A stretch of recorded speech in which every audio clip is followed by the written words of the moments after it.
Okay, Connor has a big act to follow here. We're winding up with our Missouri Tiger players, and we will go straight to questions. Who would like to lead us off? Dan, how about you on the left side? Dan Peck, ESPN 106.7 in Auburn. What can you say about what it means to be representing Missouri and representing the offense there at SEC Media Days? It's exciting. When I first got to Mizzou, you get to see your teammates go every year. So now to be in that position, it's nice. It feels good to know that your teammates look up to you and see you as somebody they want to lead them or represent them. It's a good feeling, and ultimately, it's who I do it for. I want to do it for them and represent Mizzou to a high standard. In the front row here. Hey, Connor, we just heard from Zion. Obviously, I know you play on the opposite side of him, but what kind of energy does he bring to this team just day in and day out that we are able to see? Yeah, no, Zion brings the juice for everybody. When we're at workouts, it ain't just offense, defense. It's everybody, and he's that guy. He brings it, and that's one thing with Zion is you're going to get it every day. He's consistent. We'll stay on the right side. Connor, going up against, that defense, all the time at practice, just what are some words to describe, what that defense is about and, what they're going to bring to the field every day? Fast and physical. Every day, they bring it. They ain't got no off days. I wasn't there in the spring recovering from injury, but I know when I get there in fall camp that it's going to be there and it's going to be fast. A lot of schools in this conference get a ton of attention. You guys get your share of it too. Are you proud of the number of wins you've chalked up the last couple of years?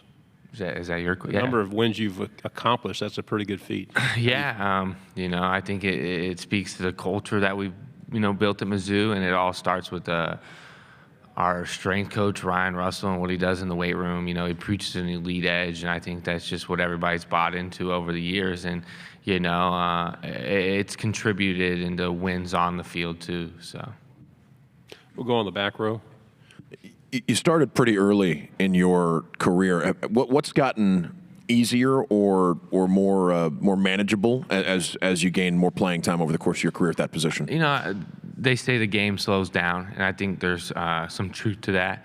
So, as I've been playing more, I feel like the game slowly came to a speed that I can see things, make the right calls. When you get in those pressure situation, you kind of feel like you've been there before, so it was not necessarily anything new to me. So I'd say that's where you gain the most from experience. Go on the front row again. Connor, when you have kind of a change in leadership at the quarterback position when Brady goes, and obviously you're in a quarterback competition now, what's kind of the challenge of that change in leadership, change of voice, on the side of the ball? I think, it's just time for other guys to step up their leadership, and, I think I'm in that position to do so. I'm just lead the guys and whatever they need on or off the field, if they're struggling on the field with scheme or off the field in the classroom or, in life, like they can come talk to me like I'm a guy, I'm just another dude on the team. Like I'm not going to judge you or look at you any way, shape or form just because you're having a tough time. Like I want to be there for you and help you get through that. So. Left side, third row. Good morning, Connor. AP Stidham of AP as we see it. Connor, what can you tell the folks about the Kansas-Missouri rivalry? It's a big one. Been getting a lot of questions today about it, and I think it stems a long time ago. They haven't played in it's got to be 10, 13 years now.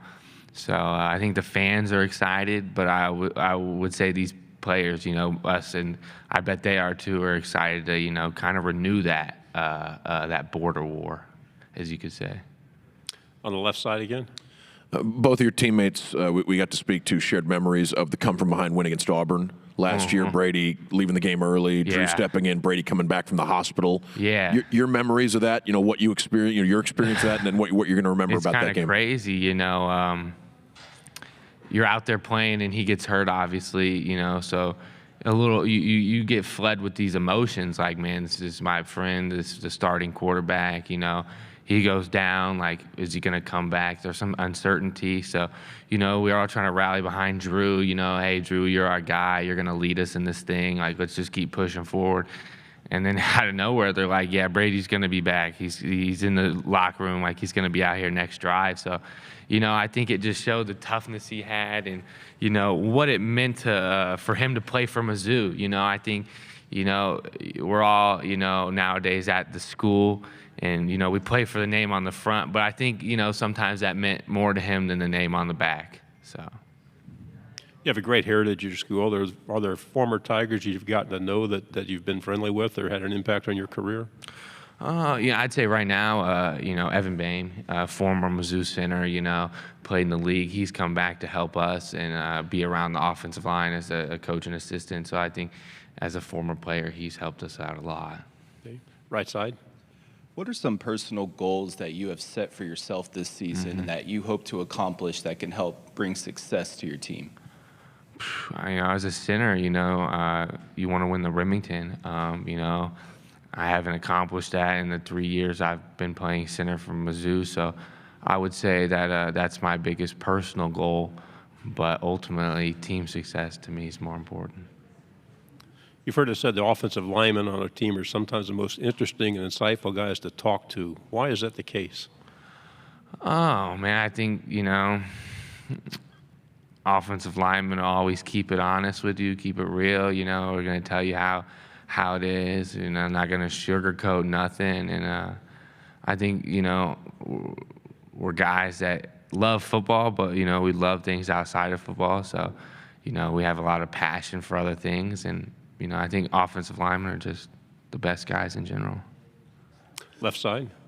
Is it more meaningful, this career that you're having in your home state, playing as a Missouri guy, playing for Mizzou? Yeah, nowadays, a guy tells you I've transferred, some might ask how many times, like there's guys transferring 2 or 3 times throughout their college career. So to be in one place and to know I earned my spot and, made it on the field for Mizzou, as a kid from Missouri, like it does mean a lot. It really does. One of the key things for linemen is versatility. How important do you think it is to be able to start at more than one position? It's huge. Versatility is availability. If you can play left, and then you can play right, they feel comfortable putting you on both sides. Like that's only going to increase your chance to play. If you can play guard and tackle, your value just went up immensely, because those are 2 positions that aren't easy. So, yeah. We have a good talker. Any final questions? One here on the aisle, AP. What's the difference when you're blocking for the couple of quarterbacks, their style of how they fit in the pocket? And nothing, half the time, I wouldn't know who's back there. You kind of always trying to block the same. The interior is more for firming up the pocket, and the tackles are more for the width and depth. So, it don't really matter who's back there. I'm just trying to give whoever the best pocket possible. Final question on the left. Have you talked much with Sam? Trying to be a dual sport athlete, and obviously he's got some. He was drafted earlier this week in the Major League Baseball draft by the Dodgers. You chatted with him much about his football career and his future with the team? No, not a whole lot. We have talked before. He's going to play football for us in the fall, and then go on and choose what he wants to do with baseball after that. But yeah, he's committed to football. It probably caused him to get drafted a little lower than what he should. He's probably a top 100 prospect, and I think he probably fell because he is committed to football and he is committed to the Tigers, and he will be there this fall. Connor, thank you very much. Good job. Stay healthy. Good luck. Thank you.